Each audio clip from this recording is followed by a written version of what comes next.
हाँ दोस्तों नमस्कार, मैं अपने यूट्यूब चैनल पे आप सबका स्वागत करती हूँ। और एक गीत लेकर आई हूँ, नाच गीत है, चुटकुला नाच गीत है। ये गीत आप लोग को कैसे लगे कमेंट बॉक्स में बताना। और बहुत दिन के बाद मैं वीडियो बना रही हूँ क्योंकि मेरे सर में दिक्कत है, आप लोग को बताई हूँ। वीडियो बनाती हूँ तो सर दर्द करने लगता है, इसलिए वीडियो नहीं बनाती हूँ मैं। आज मैं बना रही हूँ, देखती हूँ क्या होता है और कैसी लगी वीडियो कमेंट बॉक्स में बताना। इसलिए बना रही हूँ क्योंकि कोई मिल नहीं रहा है। मैं आप लोग से रिक्वेस्ट कर रही हूँ सिस्टर लोग, अगर इधर से, मैं आजमगढ़ से हूँ, आजमगढ़ जिले से हूँ और पवई बाजार है, पवई चकिया बहाउद्दीनपुर मेरा गांव है। बहाउद्दीनपुर भी बाजारी है। पहले उधर से जो साइड से आने वाले हैं उन लोग पहले पवई आएंगे, पवई से चकिया, चकिया से बहाउद्दीनपुर एक बाजार है। उसके बाद जो है कन्हिया गाँव है, कंधिया बोलते हैं। उस गाँव में मेरा घर है। अगर इधर से कोई सिस्टर है तो फिर आना, ऐसे एड्रेस बता दी हूँ, आना आप लोग। और या तो फिर नंबर डाली हूँ तो नंबर पे कॉल कर लेना या मैसेज कर देना, तो मैं खुद ही आ जाऊंगी। अगर नहीं ऐसा कोई सुविधा रहेगा, आप लोग नहीं आ पाओगे तो मैं खुद ही आ जाऊंगी। अब मुझे ज़रूरत है आप लोग की, प्लीज़ मतलब सपोर्ट करो मेरा, क्योंकि सर में तकलीफ है मेरे, मैं अकेले नहीं कर पा रही हूँ। तो अगर जो सिस्टर हैं अकेली कर ले रही हैं फिर भी अगर मेरे सपोर्ट के लिए, और या तो आप लोग को भी सपोर्ट है तो चलो दोनों साथ में करते हैं, इसलिए बोलिए कॉल करना। और सुनाती हूँ ये गीत, आप लोग को कैसे लगे कमेंट बॉक्स में बताना। जाड़े के ऊपर है, जाड़ा तो खत्म होने वाला है, इसी सर की वजह से मैं जो है बना नहीं पाई थी। ठंडी के ऊपर ही है ये गीत, फिर भी डाल दे रही हूँ। आइल जाड़ा के महीना कैसे राही तुहरे बिना, आइल जाड़ा के महीना कैसे राही तुहरे बिना। कहिया अइबा परदेसिया विदेशवा से, कहिया अइबा परदेसिया विदेशवा से। हे विदेशवा से हो, विदेशवा से हो, विदेशवा से।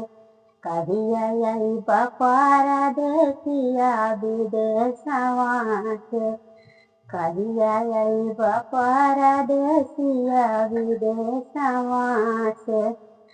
सासु बोलन बोली ससुर बोलन बोली, सासुरो जलड़ेली ससुर बोलन बोली, सासुरो जलड़ेली। कहिया अइबा परदेसिया विदेशवा से, कहिया अइबा परदेसिया विदेशवा से।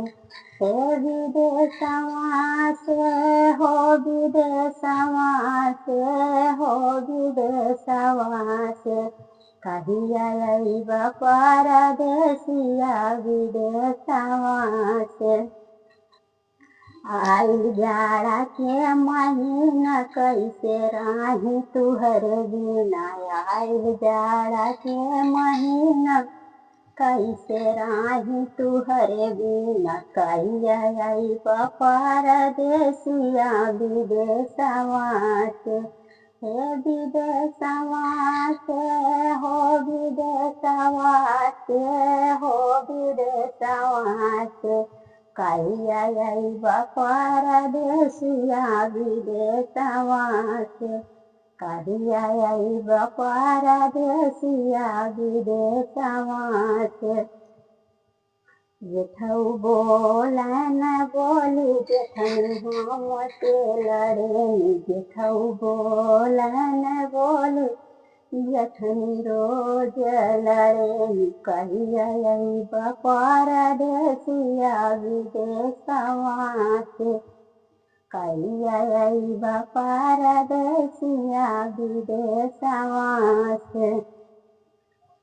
आइल जाड़ा के महीना कैसे राही तुहरे बिना, आइल जाड़ा के महीना कैसे राही तुहरे बिना। कहिया अइबा परदेसिया विदेशवा से, कहिया अइबा परदेसिया विदेशवा से। देवरु बोलन बोली नदी रोज लड़े देवरू बोलन बोली नदी रोज लड़े कहिया बपार देसिया विदेशवा से कहिया बपार देसिया विदेशवा से हे विदेशवा से हो विदेशवा से हो विदेशवा से कहिया बपार देसिया विदेशवा से आइल जाड़ा के महीना कैसे रही तुहरे बिना आइल जाड़ा के महीना कैसे रही तुहरे बिना कहिया बपार देसिया विदेशवा से कहिया बपार देसिया विदेशवा से। तो कैसा लगा ये गाना कमेंट बॉक्स में आप लोग बताना। और धीरे धीरे गा रही हूँ क्योंकि मेरे सर में दर्द होने लगी पीछे और छत पे बैठी हूँ, ठंडी बहुत लग रही है, शाम की टाइम है और लोग गाने में से क्या बोलते हैं काँप रही हूँ समझो, आप लोग को पता चलेगा, ठंडी बहुत लग रही है।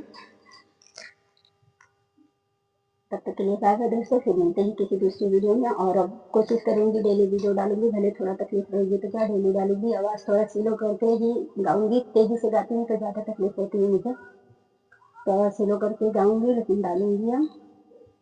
और अगर कोई सिस्टर है तो प्लीज़ आप लोग सपोर्ट करना और कॉल कर लेना, नंबर डाल दी हूँ मैं डिस्क्रिप्शन में है, इस वीडियो के ही चैनल पे है मेरा नंबर, ये है, कॉल कर लेना आप लोग।